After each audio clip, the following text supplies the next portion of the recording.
विक्रांत असं काय करतोय? मी इथे एकटी आहे, लग्न होऊन 4-5 दिवस झालेत फक्त, आणि हा मला सोडून मुंबईत मजा करतोय. वर म्हणतोय आज नाही उद्या येईल. काय करू? मला ना आता कसं तरी होतंय. कोणाशी बोलू?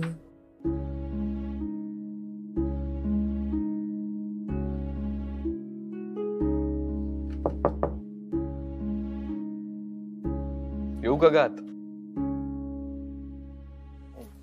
ये ना. विचारतोयस काय?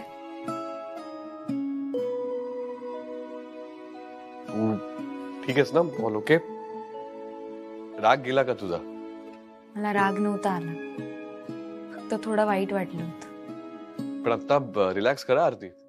मी आताच आईशी बोललोय आणि तू कॉलेजला जाऊ शकतेस, काही प्रॉब्लेम नाहीये.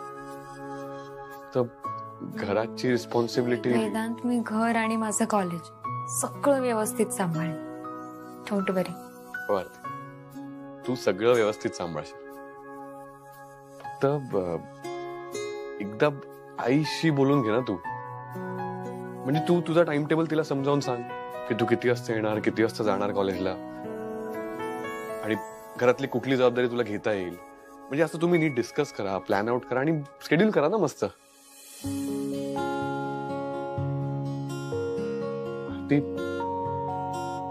अजून काही त्रास आहे का? तुझ्या चेहऱ्यावर वेगळंच काहीतरी जाणवतंय.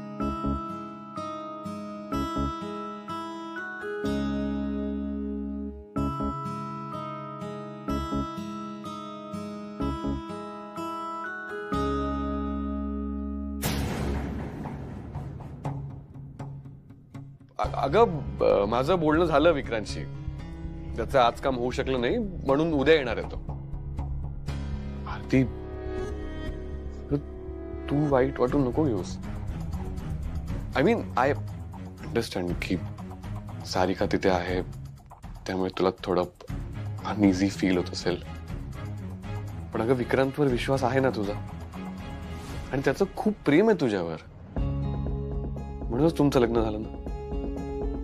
रादर विक्रांत पेक्षा ना माझा सारिकावर जास्त विश्वास आहे. ती सॉर्टेड आहे आता, सो डोंट वरी. आणि अगं, अमूल्य तुला कॉल करत होती मगाशी, सो तिला एकदा कॉल कर. आईला बोलायचंय तुझ्याशी. कर आप कॉल. आई काळजी करत असेल ना तुझी. आणि आरती, तू खरंच अमूल्याची बहीणच ना?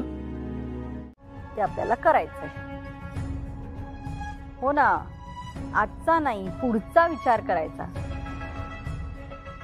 पक्षाचं हेच धोरण मला आवडतं. कायम पुढचा विचार करून निर्णय घेतले जातात. नाही, मला नाही जमणार पक्ष कार्यालयात यायला. काय आहे, आमच्या सुनबाईंना बाहेर जायचंय. हा, बरोबर आहे ना. आता त्यांना बाहेर जायचंय म्हटल्यावरती कुणाला तरी घरी राहायला पाहिजे. त्यामुळे मला घरी राहायला लागणार आहे. नाही, फोनवर आहे मी अवेलेबल. तुम्ही नका काळजी करू. ठीक आहे, ठेवते.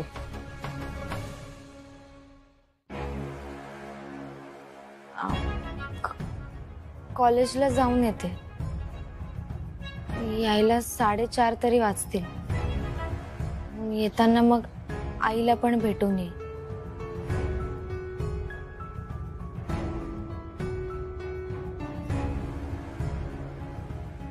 मी जाऊ ना? हा, जाऊ ना? मला विचारते? मी कोण आहे तुला परवानगी देणारी किंवा तुला अडवणारी? तुम्ही मुलं तुम्हाला हवं ते करता. तुमच्या मनाप्रमाणे सगळे निर्णय घेता. त्यामुळे तुला जायचं असेल ना, तू खुशाल जा. पण हे मला विचारण्याचं नाटक करू नकोस. येते.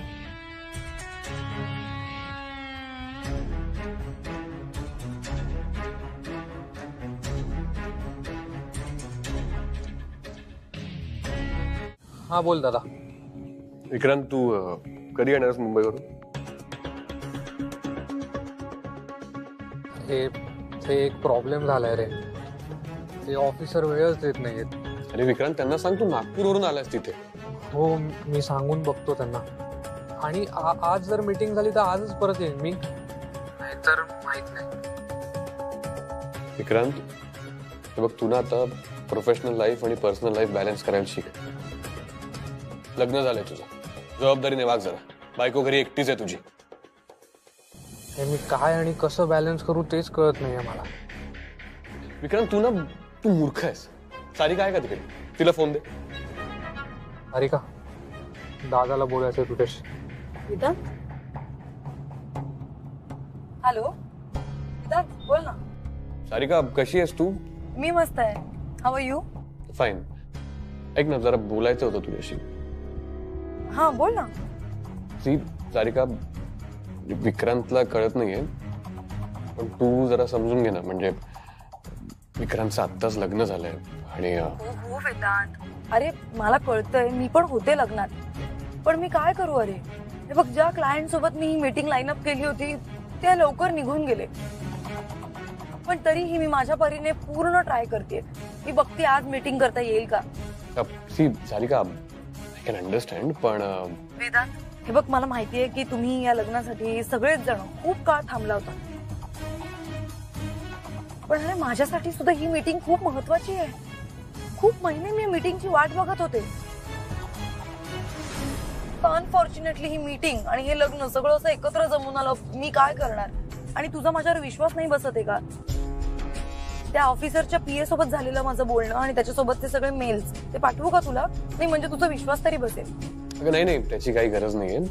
माझं फक्त एवढंच म्हणणं होतं की विक्रांतची बायको त्याला मिस करत असेल. हेच ना? असंच म्हणायचंय ना तुला? आणि कामाचं काय? ठीक आहे फाईन. मी एक काम करते, विक्रांतला मी आजच्या दुपारच्या फ्लाईटने नागपूरला पाठवून देते. काम काय होतच राहते. विक्रांत तू एक काम कर, तुझी बॅग पॅक कर आणि जा नागपूरला आज दुपारी. सारिका ऐक, मी ना काय म्हणतोय ते ऐकून घे आधी.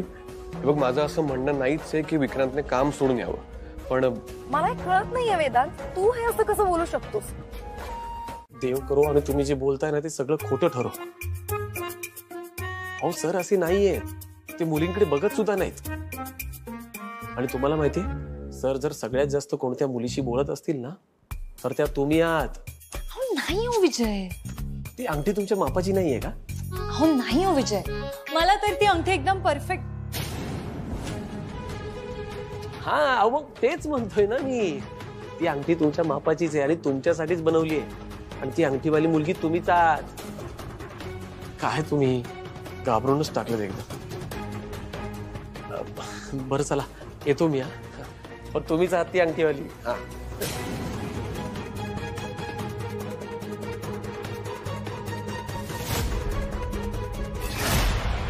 करून बघ ना एकदा. ओके. अंगठीवाली मी